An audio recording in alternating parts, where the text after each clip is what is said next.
السلام علیکم ورحمۃ اللہ وبرکاتہ نحمدہ ونصلی علی رسولہ الکریم اما بعد اعوذ باللہ من الشیطان الرجیم بسم اللہ الرحمن الرحیم رب اشرح لی صدری ویسر لی امری واحلل عقدۃ من لسانی یفقہوا قولی رب زدنی علما رب زدنی علما رب زدنا علما اللہم فقہنا فی الدین رب یسر ولا تعسر وتمم بالخیر رب ارحمہما کما ربیانی صغیرا رب ارحمہما کما ربیانی صغیرا رب ارحمہما کما ربیانا صغیرا۔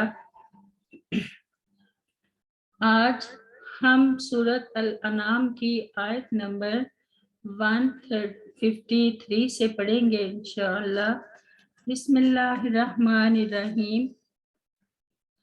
وَأَنَّا اور بلا شبہ ھذا یہ صراطی میرا راستہ ہے مستقیماً سیدھا فاتبعوہ لہذا تم پیروی کرو اس کی ولا تتبعوا السبل اور مت تم پیروی کرو اور راستوں کی فتفرق اس لیے کہ وہ الگ کر دیں گے بکم تمہیں عن سبیلہ ہی اس اللہ تعالیٰ کے راستے سے ذالکم یہ سب باتیں وصاکم اللہ تعالیٰ نے وصیت کی ہے تمہیں بہی ان کی لعلکم تاکہ تم تتقون ڈرو۔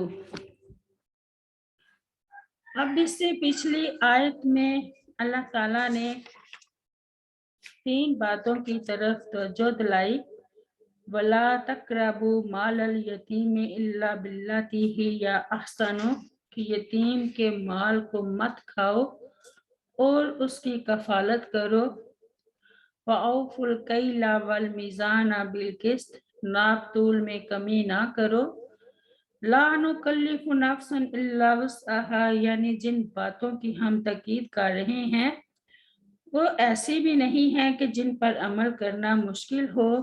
وَإِذَا قُلْتُمْ فَعْدِلُوا وَلَوْ كَانَ ذَا قُرْبَىٰ یعنی جب مقدمات کا فیصلہ کرو تو عدل و انصاف کے ساتھ فیصلہ کیا کرو چاہے وہ تمہارے اپنے خونی رشتہ دار کے خلاف ہی کیوں نہ انصاف ہو۔ وَبِعَہْدِ اللَّهِ أَوْفُوا اور عہد کے بارے میں اللہ تعالیٰ سوال کرے گا اور پوچھا جائے گا جو عہد توڑتے ہیں۔ اب اس آیت میں اللہ تعالیٰ نے اپنے بندوں کو حکم دیا ہے کہ وہ دین اسلام پر چلیں کیونکہ اللہ تعالیٰ کے احکام پر چلنا ہی صراط مستقیم پر چلنا ہے۔ اسلام ہی اللہ تعالیٰ کا سیدھا راستہ ہے، جو اسلام پر چلتا ہے وہ صراط مستقیم پر چلتا ہے، اور جو اسلام کو چھوڑ کر دوسرے راستے اختیار کرتا ہے وہ گمراہ ہو جاتا ہے۔ اللہ تعالیٰ کی عبادت و اطاعت، اللہ تعالیٰ کی توحید اور اس کے دین کو مضبوطی سے پکڑ لینا ہی در حقیقت صراط مستقیم ہے۔ ارشادی باری تعالیٰ ہے وَمَن يَعْتَصِم بِاللَّهِ فَقَدْ هُدِیَ إِلَىٰ صِرَاطٍ مُسْتَقِیم سورہ آل عمران میں، اور جو شخص اللہ تعالیٰ کو مضبوطی سے پکڑ لے تو یقیناً اسے سیدھے راستے کی طرف ہدایت دی گئی، اور فرمایا ان اللہ هو ربی و ربکم فاعبدوہ ھذا صراط مستقیم۔ سورۃ الزخرف میں بے شک اللہ تعالیٰ ہی میرا رب اور تمہارا رب ہے، پس اس کی عبادت کرو، یہ سیدھا راستہ ہے۔ صراط مستقیم اللہ تعالیٰ کا راستہ ہے، اس کو حاصل کرنے کے لیے رسول اللہ صلی اللہ علیہ وسلم کی پیروی ضروری ہے۔ ارشاد باری تعالیٰ ہے وَإِنَّكَ لَتَهْدِي إِلَىٰ صِرَاطٍ مُسْتَقِيمٍ صراط اللہ الذی لہ ما فی السماوات وما فی الارض الا الی اللہ تصیر الامور سورۃ الشعراء میں، اور بلا شبہ تو یقیناً سیدھے راستے کی طرف رہنمائی کرتا ہے اس اللہ تعالیٰ کے راستے کی طرف کہ جو کچھ آسمانوں میں ہے اور جو کچھ زمین میں ہے اسی کا ہے، سن لو تمام معاملات اللہ تعالیٰ ہی کی طرف لوٹتے ہیں۔ اور فرمایا وَاتَّبِعُونَ هَٰذَا صِرَاطٌ مُسْتَقِيمٌ سورۃ الزخرف میں، اور میرے پیچھے چلو یہ سیدھا راستہ ہے۔ اور فرمایا لَقَدْ كَانَ لَكُمْ فِي رَسُولِ اللَّهِ أُسْوَةٌ حَسَنَةٌ لِمَنْ كَانَ يَرْجُو اللَّهَ وَالْيَوْمَ الْآخِرَ وَذَكَرَ اللَّهَ كَثِيرًا سورۃ الاحزاب میں، بلا شبہ یقیناً تمہارے لیے اللہ تعالیٰ کے رسول میں ہمیشہ سے اچھا نمونہ ہے اس کے لیے جو اللہ اور یوم آخرت کی امید رکھتا ہو اور اللہ تعالیٰ کو بہت زیادہ یاد کرتا ہو۔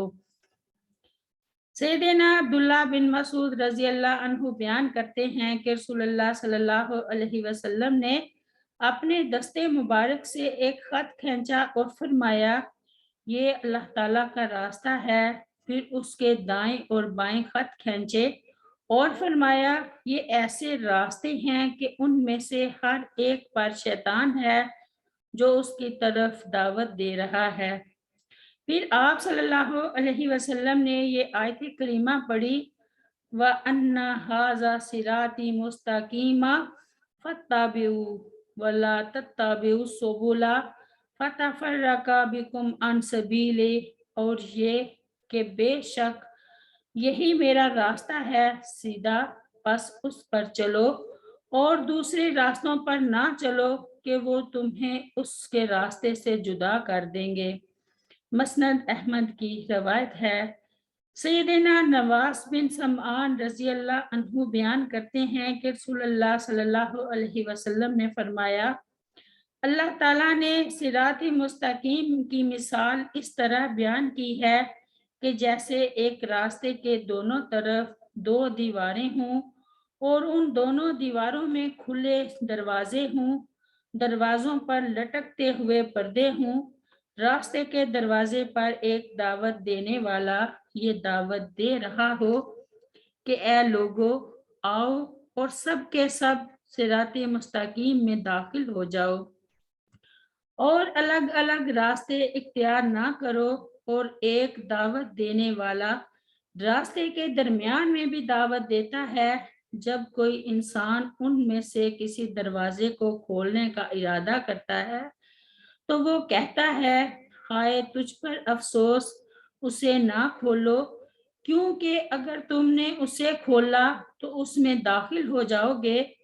پھر آپ صلی اللہ علیہ وسلم نے اس کی مثال وضاحت کرتے ہوئے فرمایا کہ راستے سے مراد اسلام ہے، وہ دیواروں سے مراد اللہ تعالیٰ کی مقرر کردہ حدود ہیں، کھلے ہوئے دروازوں سے مراد وہ امور ہیں جنہیں اللہ تعالیٰ نے حرام قرار دیا ہے۔ راستے کے کنارے کے دائی سے مراد کتاب اللہ ہے، اور راستے کے وسط میں جو دعوت دینے والا ہے اس سے مراد وہ واز ہے جو ہر مسلمان کے دل میں ہے۔ مسند احمد کی روایت ہے۔ سیدنا انس رضی اللہ عنہ بیان کرتے ہیں کہ 3 آدمی رسول اللہ صلی اللہ علیہ وسلم کی ازواج مطہرات کے گھروں کے قریب آئے۔ انہوں نے ازواج مطہرات سے سوال کیا، رسول اللہ صلی اللہ علیہ وسلم کی رات کی عبادت کا حال پوچھا۔ جب ان کو آپ صلی اللہ علیہ وسلم کی عبادت کی خبر دی گئی تو گویا انہوں نے اسے کم سمجھا اور کہا کہ کہاں ہم اور کہاں نبی صلی اللہ علیہ وسلم۔ آپ صلی اللہ علیہ وسلم کی تو تمام اگلی پچھلی لغزشیں اللہ تعالیٰ نے معاف فرما دی ہیں، لہٰذا ہمیں زیادہ عمل کرنے چاہیے۔ ان میں سے ایک نے کہا اب سے میں ہمیشہ تمام رات نماز پڑھوں گا۔ دوسرے نے کہا کہ میں ہمیشہ روزے رکھوں گا، کبھی افطار نہیں کروں گا۔ تیسرے نے کہا کہ میں عورتوں سے علیحدہ ہی رہوں گا، کبھی شادی نہیں کروں گا۔ پھر جب نبی کریم صلی اللہ علیہ وسلم تشریف لائے اور آپ صلی اللہ علیہ وسلم کو اس واقعے کی خبر ہوئی تو آپ صلی اللہ علیہ وسلم نے ان سے دریافت فرمایا کیا وہ لوگ تم ہی ہو کہ جنہوں نے ایسے ایسے کہا تھا سنو اللہ کی قسم میں تم سے سب سے زیادہ اللہ تعالیٰ سے ڈرتا ہوں اور مجھ میں تم سب سے زیادہ اس کا تقوی ہے، لیکن میں روزے بھی رکھتا ہوں، افطار بھی کرتا ہوں، میں نماز بھی پڑھتا ہوں اور سوتا بھی ہوں، اور میں عورتوں سے نکاح بھی کرتا ہوں، لہٰذا جو میری سنت سے بے رغبتی کرے وہ مجھ سے نہیں ہے۔ بخاری کی روایت ہے وَلَا تَتَّبِعُوا السُّبُلَ فَتَفَرَّقَ بِكُمْ عَنْ سَبِيلِهِ۔ اس آیت میں جس طرح تمام باطل ادیان سے منع فرمایا گیا ہے، اسی طرح اسلام میں فرقے بنانے سے بھی روک دیا گیا ہے۔ اسلام میں سیدھی راہ صرف کتاب و سنت کی راہ ہے، جس پر وہ 3 زمانے گزرے ہیں جنہیں رسول اللہ صلی اللہ علیہ وسلم نے خیر القرون قرار دیا ہے۔ بخاری کی روایت ہے اس کے علاوہ سب راستے ممنوع ٹھہرے، خواہ وہ مذاہب اربع کی تقلید ہو یا اہل بدعت کے بنائے ہوئے طریقے، کیونکہ یہ شروع ہی بعد میں ہوئے ہیں۔ نئی اور پرانی قسم کی بدعات گمراہ کن ہیں۔ خود ائمہ دین اور سارے مجتہدین سلف و خلف نے یہی وصیت کی ہے کہ کوئی ان کی تقلید نہ کرے، بلکہ سب کے سب کتاب و سنت کی اتباع کریں۔ یہی وہ صراط مستقیم ہے جس کی طرف اللہ تعالیٰ نے دعوت دی ہے۔ اللہ تعالیٰ ہمیں اپنے خالص دین اور صراط مستقیم پر چلنے کی توفیق عطا فرمائے۔